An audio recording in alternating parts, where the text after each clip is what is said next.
Figure it out yourself. That was the last thing my wife shouted as the sedan fishtailed out of the dusty lot and rocketed toward the highway. Two red taillights shrinking into the pale Montana evening like eyes that had decided I wasn't worth seeing anymore. Her sisters were in the back seat, howling with laughter, phones out to record the moment like it was some viral joke. The wind cut across the plain and lifted the smell of gasoline and cold sage. The neon sign over the pumps hummed. A long-haul truck idled somewhere behind me, big diesel breath fogging into the chill. I stood there with a paper cup of coffee cooling in my hand, and I realized, with an eerie calm I still can't fully explain, that my marriage had just ended in a gas station parking lot off a Tulane road north of Butte. My name is Aaron Pike. I'm 34, a foreman for Summit Crest Builders out of Fort Collins, Colorado. I swing hammers, manage crews, and solve problems with a tape measure and stubbornness.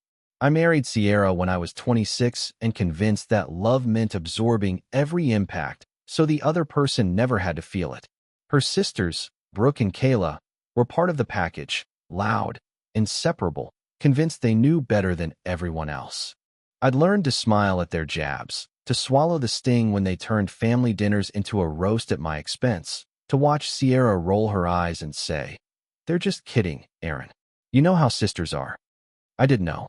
But I also knew that jokes were grooves into you if you let them go on long enough, and one day you look up and realize you've been carved into a shape somebody else picked.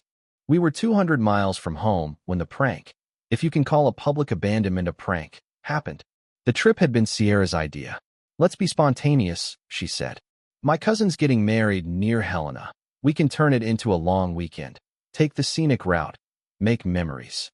She said, memories the way a travel ad says it, like memories can be scheduled, like they come with curated sunsets and flattering angles. I would have been happier in my truck, windows down, a tool bag in the back and a playlist rolling, but Sierra insisted we take her car so we can all ride together, which meant I rode shotgun while Brooke and Kayla whispered in the back and smothered their laughter when I asked what was so funny. "Just sister stuff," Sierra said, checking the mirror to make sure her eyeliner hadn't smudged. The gas station sat between pale fields and a thin line of mountains the color of bruised steel. I ducked inside for coffee and a bathroom, grateful for the hum of fluorescent lights and the indifference of strangers. When I came back out, Sierra already had the engine running. The window slid down with a whisper. "Hop in," she said, smiling with all her teeth. I reached for the handle. "Let's roll." Her smile sharpened. "Actually, there's been a change of plans." Brooke leaned forward, breath sweet with cinnamon gum. "We've decided you need a little growth opportunity." Kayla chimed in, phone already up to her face like she was live streaming. "A men-only adventure. Survival mode. Big boy time." The coffee in my hand felt suddenly ridiculous. "Cut it out," I said. "We still have 2 hours to Helena." Sierra tilted her head, an expression I used to think was playful. "You're always so dependent, Aaron. You never do anything without checking with me first. We think this'll be good for you." She winked. Builds character. I stared at her. At them. At the 3 women who had invited me into a family and then, slowly, taught me that entry was conditional. I tried to laugh. "Okay, joke's over. Let's go." Sierra revved the engine. "Figure it out yourself," she said, and put her foot down. The sedan shot away in a spray of gravel. Brooke throwing a kiss out the window, Kayla cackling. I didn't run after them. I didn't shout. I didn't throw the cup. I stood very still, listening to the sound of my breath because it was the only thing left in that moment that belonged to me. Inside, the clerk looked up from a dog-eared magazine. "You just get dumped, man? Looks that way." He shrugged with the gentle apathy of someone who's watched the interstate strip people down to the bone. "Bus station's in Butte. 40 miles east. How much for a taxi? Depends who's on call." He slid over a business card with a number scrawled in pen. "Weather's turning. You don't want to be stuck out here after dark." The ride to Butte cost me $63 and a conversation with a cab driver who had opinions about everything from elk migration to crypto scams. The Greyhound ticket set me back more. I pressed my forehead to the window as the bus rumbled south through the night. Wyoming rolled past in cold, dusty miles. A man in a camouflage jacket snored in the seat behind me.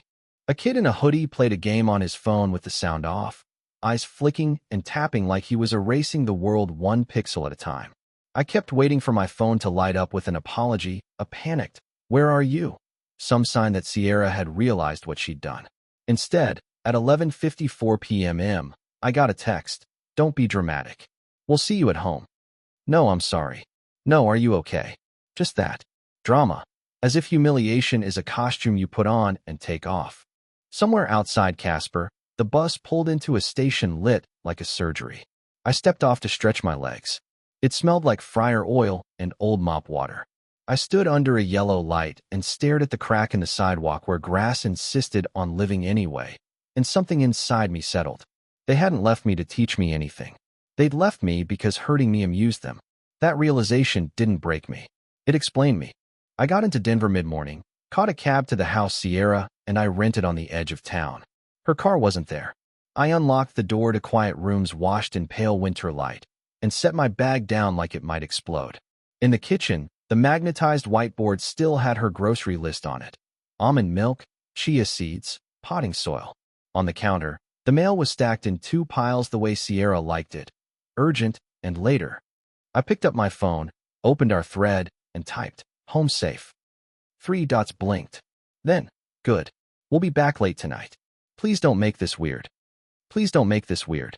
Like I was the one bending reality into a shape it wouldn't hold.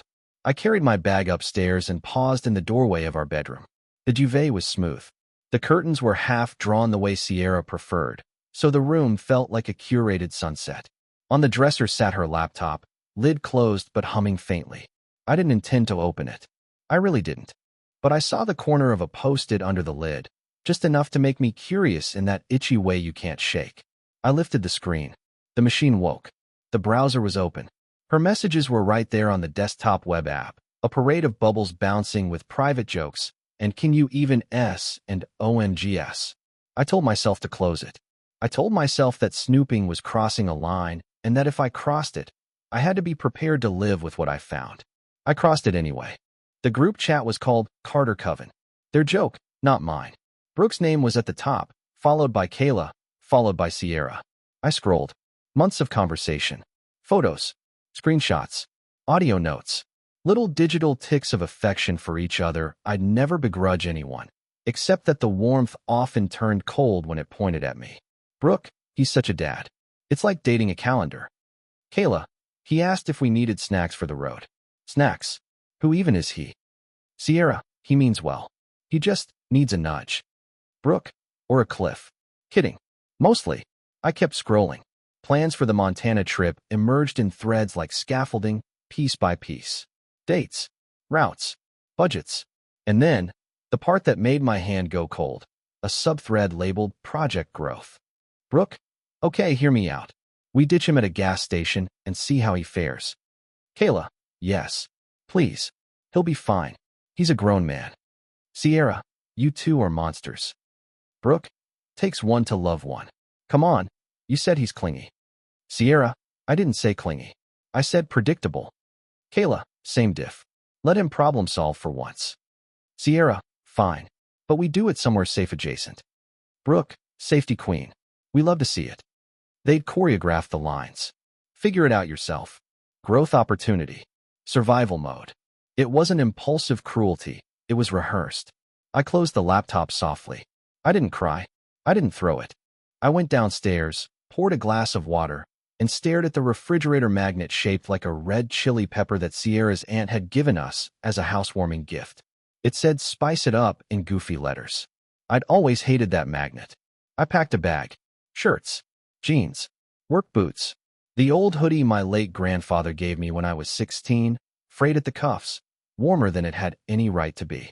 I took a photo of the whiteboard for the landlord in case there was a dispute later, grabbed my tool bag, and walked out. I didn't leave a note. I locked the door behind me, then unlocked it, then locked it again. Finally, I left it unlocked. Let the house feel what it's like to be abandoned without warning. My brother, Nate, lives in a squat brick duplex in Colorado Springs that smells perpetually of motor oil and pepperoni. He works nights at a distribution center and keeps odd hours. When I knocked, he opened the door in pajama pants and a hoodie that said, "World's okayest brother," and blinked like a cat pulled from a nap. "You look like someone left you in a ditch," he said, stepping aside. Parking lot, I corrected. Near Butte. He handed me a beer from the fridge without asking for details. That's the thing about brothers. They'll wait until your hand stops shaking to press for facts. We sat at his wobbly kitchen table and listened to the wind try the window frames for weaknesses. How long you staying? He finally asked. I don't know, I said. You got a spare pillow? Take the couch. Springs are shot, but I'll toss a mattress topper on it. He paused. You gonna tell me what happened? I told him. All of it. The ride. The gas station. The laughter. The chat logs. The word prank rattling like a screw in a dryer. He listened with his jaw set, the way our dad used to listen when the car made a sound it shouldn't. When I finished, he blew out a slow breath through his nose. She left you in another state to teach you a lesson? Apparently. And filmed it. I nodded. He rubbed his eyes. Then I think the only lesson here is for you. He tapped the table. Don't go back. I expected to argue. I didn't. I slept that night on a couch that felt like rebar wrapped in carpet and woke up sore, but more rested than I had in months. By midweek, Summit Crest approved my transfer to a hospital addition project on the south side of the Springs. The superintendent knew me, liked my work, and didn't ask why I needed the change. You come in on time, you do the job, you don't complain, he said, clapping my shoulder. As far as I'm concerned, that's all that matters. You start Monday. Sierra called that afternoon from a number I didn't recognize. The voicemail was syrup thick. Aaron, babe, I'm worried. You weren't home. Where are you? Call me, okay? We need to talk about what happened. She didn't say, I'm sorry. She didn't say I was wrong. She didn't say what I did was cruel. It was all we and talk, and what happened like the event had been organized by a weather system, not by her hands and her laugh. I blocked the number. She called from 3 more. I blocked those, too. Kayla started texting from unknown numbers with cutesy emojis and condescension.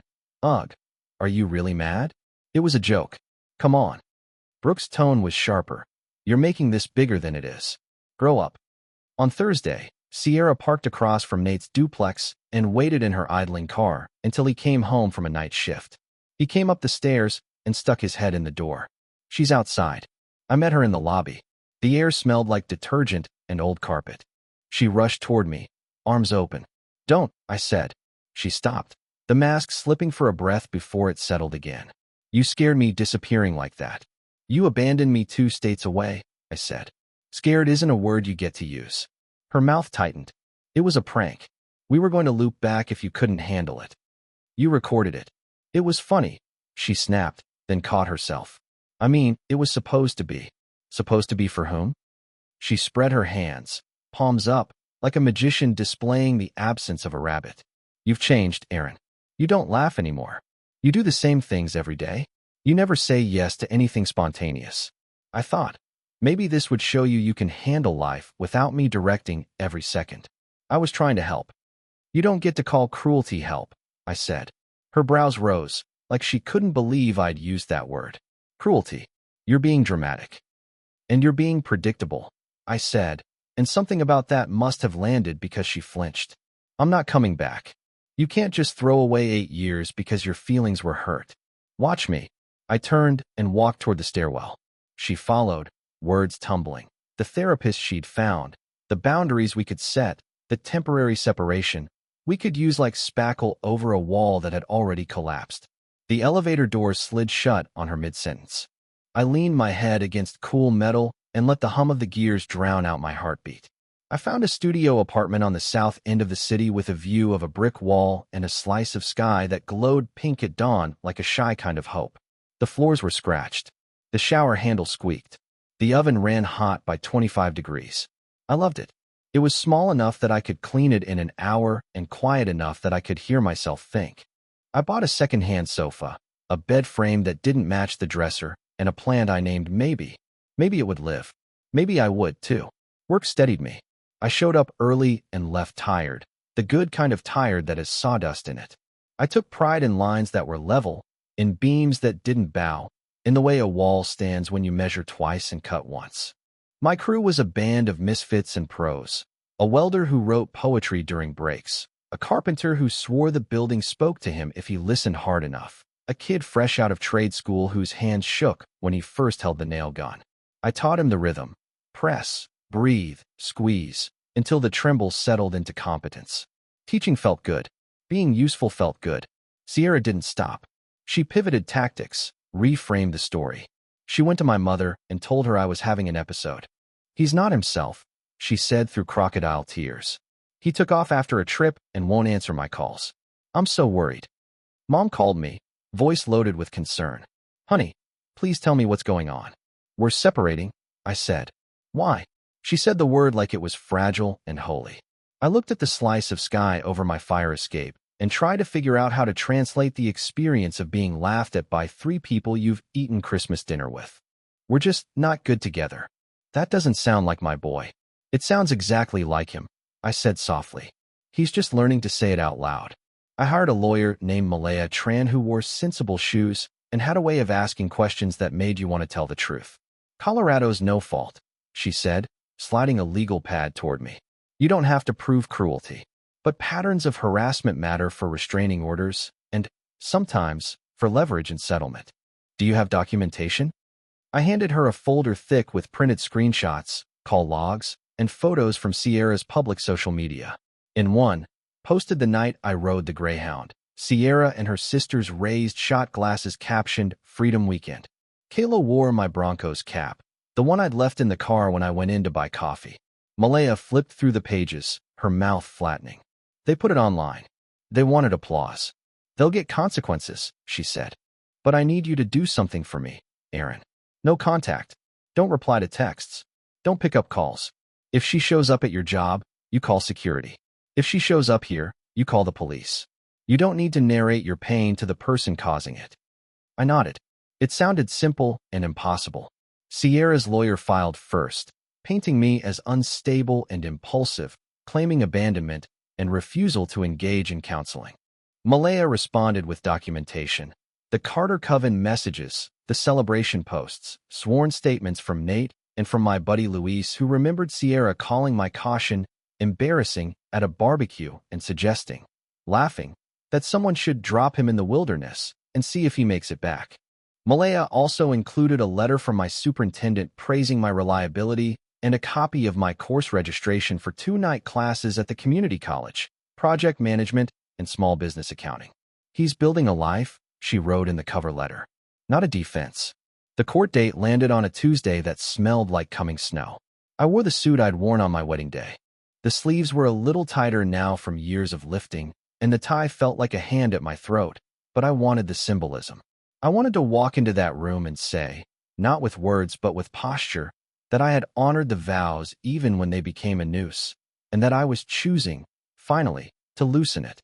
Sierra was already there when I arrived, sitting straight-backed beside a man with perfect hair and a watch that said billable hours. She'd lost weight. Her jaw worked when she swallowed. I felt a flash of something that wasn't quite sympathy and wasn't quite disdain. Mostly, I felt tired.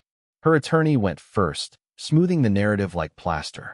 "My client acknowledges an ill-advised attempt at reinvigorating her marriage through humor, which the respondent misinterpreted. She stands ready to pursue reconciliation, but he has refused. He abandoned the marital home without notice. He has engaged in punitive silence. We request the court recognize his abandonment in asset division." Malaya stood and didn't bother with a preamble. "Your Honor, the petitioner did not try to reinvigorate a marriage.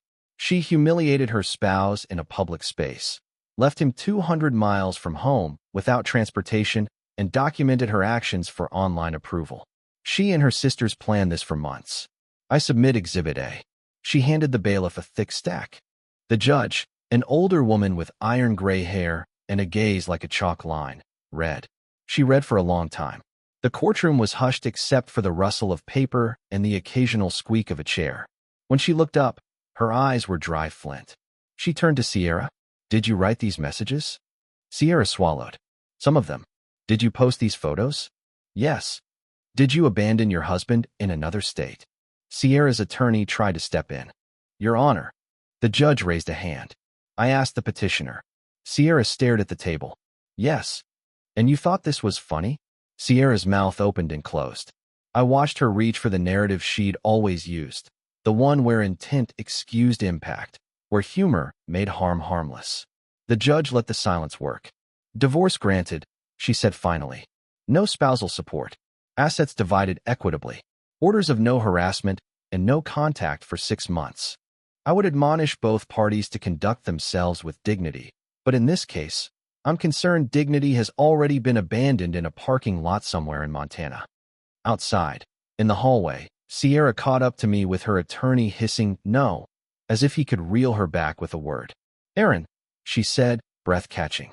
We can fix this. No, I said. Her eyes flashed. You're throwing your life away. I'm saving it, I said. Nate was waiting in the truck with the heater on, a thermos of coffee between the seats. He passed it over without a word. We sat for a minute, watching snow try and fail to make up its mind. Feels final, he said. It is. Good, he said. Hungry? There's a place down the street that does pancakes the size of manhole covers. Let's go, I said. And when he pulled into traffic, I felt something unclench in my chest that had been stuck so long I'd started to think it was part of me. Life after divorce didn't unspool like a movie montage with upbeat music and quick cuts to smiling faces. It was slower, more granular. It looked like me standing in the paint aisle at the hardware store under humming lights and choosing a swatch called Raven's Wing because I was tired of living in rooms the color of beige apologies. It looked like me eating eggs at midnight because I could. It looked like me learning how to make a roux from a YouTube video and burning the first 2 attempts and laughing alone in a kitchen with stained countertops because failure felt harmless again. It also looked like lawyers' invoices and long nights when the bed felt too big and the past felt too loud. It looked like turning down texts from people who wanted gossip and learning how to answer, I'm okay, and mean it. On site, I took on more responsibility. The superintendent retired 2 months after the hearing, and the company split his role across 2 men. I was one of them. I supervised 3 crews and discovered I enjoyed orchestrating chaos into structure. On lunch breaks, I did algebra I hadn't attempted since high school, so I could help the kid with the nail gun study for his certifications. He passed. He bought the crew donuts with frosting in neon colors that stained our fingers like temporary tattoos. On Tuesday nights, I sat in a classroom that smelled faintly of glue and dry erase markers and learned about cash flow, labor burden, and how to say no to jobs that would sink you. On Thursdays, I took a project management course with a retired Navy chief who taught schedule building like it was combat logistics, because it kind of is. I learned to love Gantt charts the way some men love bird dogs. Sierra tried to worm her way back into my life through people who would listen. She told a story at a dinner party about my meltdown in Montana, and a mutual friend recorded it and sent it to Nate with a single line, "You dodged artillery." Brooke lost her job after calling my foreman's office 3 times in a week to check on me, and the company HR flagged the calls as harassment directed at a supervisor. Kayla posted a messy rant on social media about how men can't take jokes anymore. Her comments filled with people telling their own stories about jokes that left bruises. The internet has a long memory and a short patience for bullies who expect you to smile through it. I bought a small ranch house on the west side of the Springs with a garage big enough for tools and a stretch of backyard that needed work only a patient person would enjoy. I planted a short fence line of lilacs because my mother had them when we were kids, and every spring they made the air taste like forgiveness. I put up shelves in the garage with edges I could run a finger along and not get a splinter. I adopted a gray cat from the shelter that glared at me for 2 days and then decided my lap was the only acceptable place to sit. I named her Pepper. She ignored it, as cats do, and came when she felt like it, which is also as cats do. 6 months after the divorce, I filed the paperwork for Pike and Brothers Construction. More aspirational than strictly accurate since Nate wasn't sure he wanted in yet. I booked our first job on a handshake and a deposit check that felt like it had my name on both sides. We over-delivered. Word spread. Bathrooms turned into kitchens. Kitchens turned into additions. A year later, when Nate jumped ship from Nights to come work with me, the name on the side of the truck finally matched the paperwork in the folder in my desk. I saw Sierra once more, by accident, in a home improvement store on a Saturday when everyone in town had decided simultaneously to start projects. She was in the lighting aisle, holding a pendant lamp she would have declared too industrial when we were together. She looked older, like she'd learned the hard lesson that control is a poor substitute for companionship. She saw me, smiled a reflex she couldn't restrain, and then let it fade. "Aaron," she said. Sierra. For a moment, the aisle was a corridor back through time. I saw the girl who ate second slices of pie, the woman who dance-laughed in the kitchen with bare feet, the partner who tucked her cold feet under my calves to warm them and said, "Don't you dare move." I saw the woman who left me in a parking lot and called it growth. "How are you?" she asked, as if we were acquaintances at a fundraiser. "Good," I said, and meant it. "You look—" She searched for the right word and landed on one that surprised us both. "Lighter." "Yeah," I said. "Turns out carrying only what's mine to carry suits me." She glanced down at the light fixture as if she had forgotten it was in her hands. "I'm engaged," she blurted, then winced at herself. That sounded. "Congratulations," I said evenly. "It won't be like before," she said quickly, as if she had to absolve herself. "We've grown." "Good," I said. "I hope so." She nodded. For a heartbeat, sorrow crossed her face. Not for losing me, I don't think, but for losing the version of herself she told herself she was. "I'm sorry," she said, so quietly I almost missed it under the hum of the fluorescents. "I thought if I pushed you hard enough, you'd become someone I could respect more." That's ugly to say. It was uglier to do. It was, I agreed. "But I'm okay." She nodded again. "You were always decent," she said, and I felt a flare of anger. Decency used as a consolation prize. Then it passed. She put the lamp in her cart and pushed away. At the end of the aisle, she glanced back, then kept going. That night, Pepper slept on my ribs like a small cinder block. The window over the kitchen sink glowed with the neighbor's porch light. Somewhere on the street, a kid practiced trumpet badly and bravely. I stood at the counter with a beer and looked out at the lilacs, their leaves trembling in a street breeze that felt like a hand smoothing a rumpled shirt. I thought about what people mean when they say revenge. They think of fire, of spectacle, of the other person crumbling under the weight of what they've done. They think of a courtroom gasp or a viral video exposing the truth in a single devastating minute. Sometimes that happens. Sometimes it needs to. But most of the time, revenge looks less like a detonator and more like a level. You set it on your life and watch the bubble settle center. You shore up what's crooked. You take out what can't be saved. You build square and true, and you don't invite saboteurs onto the job site. A year passed, then two. Pike and Brothers hired 3 more people and a bookkeeper who could look at a line of numbers and tell you where the leak was like a water witch with a spreadsheet. We bought a second truck. Nate got married to a woman named Adela who ran a food truck with churros so good they could end wars. They had a baby boy who screamed like a siren and then slept like a sunlit rock, and, when he was old enough to sit up, laughed at my faces even when they weren't funny. I learned the nursery rhymes I'd somehow dodged in childhood and sang them off-key, and he clapped anyway because babies are kind with their applause. I taught Saturday workshops at the community center on basic home repair. How to replace a washer and a faucet, why cock is not grout, which way righty-tighty, lefty-loosey actually turns depending on whether you're upside down under a sink. A woman in her 50s cried the first time she fixed her own toilet, and then laughed at herself for crying and admitted it wasn't about the toilet. "It's about not having to ask my ex for help," she said, wiping her eyes with a shop towel. "It's about not being at the mercy of a man who thinks I'm a punchline." "I know the feeling," I said, and handed her a fresh towel. Every spring, the lilacs bloomed, and the backyard smelled like the memory of being safe. I planted carrots that came up crooked, tomatoes that refused to ripen on time, and peppers that produced one single brave fruit that Nate declared the platonic ideal of a pepper, while Adela rolled her eyes and made salsa with it anyway. Pepper the cat brought me exactly one gift from the yard, a moth the size of my palm that looked like a gray leaf with ideas, and I praised her like she had delivered a crown jewel. Small mercies deserve big celebrations. That's another thing I learned. News about Sierra trickled in through people who hadn't picked a side so much as picked reality.